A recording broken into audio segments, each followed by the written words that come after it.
ഇന്നലെ ഞാനൊരു വാർത്ത ചെയ്തിട്ടുണ്ടായിരുന്നു. അതായത് മർച്ചന്റ് നേവി ഉദ്യോഗസ്ഥനായിട്ടുള്ള ഭർത്താവിനെ കൊന്നിട്ടുള്ള കാമുകിയുടെയും കാമുകൻ്റെയും ഒരു വാർത്ത ഞാൻ പറഞ്ഞിട്ടുണ്ടായിരുന്നു.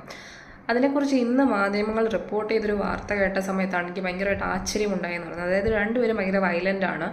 അവർ ജയിലിൽ അടങ്ങി ഒതുങ്ങിയിരിക്കുന്നില്ല. അതായത് അവർക്ക് ഭക്ഷണമൊന്നും വേണ്ട, പക്ഷെ അവർക്ക് ലഹരി വേണം എന്നുള്ളൊരു രീതിക്കാണ്. മോഫിൻ എന്നൊക്കെ പറയുന്ന എന്തൊക്കെയോ മരുന്നുകളൊക്കെയാണ് അവർ ചോദിക്കുന്നതെന്നൊക്കെ പറഞ്ഞുകൊണ്ട് ടൈം ഓഫ് ഇന്ത്യയൊക്കെ അതിനെ റിപ്പോർട്ട് ചെയ്തിട്ടുണ്ട്.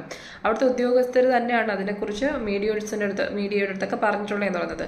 ഈ ഒരു വാർത്ത എന്തിനാണ് ഭയങ്കരമായിട്ട് ഇതാവുന്നതെന്ന് ചോദിച്ചു കഴിഞ്ഞാൽ അല്ലെങ്കിൽ മനസ്സിലാവാത്തൊരു കാര്യമാണ്. കാരണം അവർക്ക് ലഹരി മരുന്നിന് വാങ്ങി കൊടുക്കേണ്ട അവസ്ഥയിലേക്ക് എത്തുമെന്നാണ് ഈ ഒരു വാർത്ത കേൾക്കുന്ന സമയത്ത് തോന്നിപ്പോകുന്നതെന്ന് പറഞ്ഞത്. കാരണം അവരെ പിടിച്ചു നിർത്താനോ അവർ വയലൻ്റ് ആവുന്നു, അവർ ഭക്ഷണം കഴിക്കുന്നില്ല എന്നൊക്കെ ഇത്രയും ഭയങ്കര സങ്കടത്തോടെ അല്ലെങ്കിൽ ഭയങ്കര വേവലാതിയോടെ എന്തിനാണ് പോലീസുകാരും അധികൃതരും പറയുന്നതെന്ന് മാത്രം എനിക്ക് മനസ്സിലാവുന്നില്ല.